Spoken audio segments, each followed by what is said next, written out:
ఈ ఏడాది 71వ ఏట 69 అడుగులలో శ్రీ విశ్వశాంతి మహాశక్తి గణపతిగా కనువిందు చేసినటువంటి ఖైరతాబాద్ మహాగణపతి శోభాయాత్ర ఇప్పుడే ప్రారంభమైంది. ప్రస్తుతం మనము ఏపీఎస్ స్క్రీన్లో కూడా చూడొచ్చు. సో భక్తులు కూడా పెద్ద ఎత్తున తరలి వస్తున్నారు.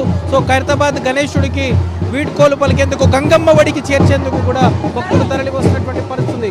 50 టన్నుల బరువు ఉన్నటువంటి ఖైరతాబాద్ మహాగణపతి 200 టన్నుల సామర్థ్యం తీసుకువెళ్ళేటటువంటి టస్కర్ మీద నిన్న రాత్రి 12 గంటలకు కలశ పూజ చేసిన తర్వాత కదిలించారు. సో ఉదయం నుంచి కూడా వెల్డింగ్ పనులు పూర్తి కావడం, కొంత ఆలస్యం కావడంతో ఎటకేలకు ఖైరతాబాద్ గణేశుడి శోభయాత్ర ప్రారంభమైంది. మనం చూస్తున్నాము ఖైరతాబాద్ గణేశుడు మెల్లగా కదులుతున్నాడు. టస్కర్ పై ప్రత్యేకంగా ఏర్పాట్లు పూర్తి చేశారు. మహాగణపతిని చూడడానికి ఇటు భక్తులు కూడా పెద్ద ఎత్తున తరలి వస్తున్నారు.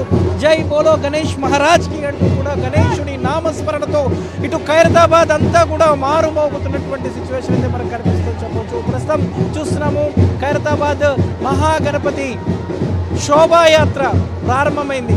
నవరాత్రుల పాటు పూజలు అందుకున్నటువంటి గణనాథుడిని గంగమ్మ వడికి చేర్చేందుకు ఇటు ఉత్సవ నిర్వాహకులు పెద్ద ఎత్తున ఏర్పాట్లు చేశారు. సో ప్రస్తుతము మెల్లగా ఖైరతాబాద్ మహాగణపతి ఏదైతే రథం ముందుకు సాగుతుంది. సో ఏదైతే 2.5 కిలోమీటర్ల మేర పూర్తిగా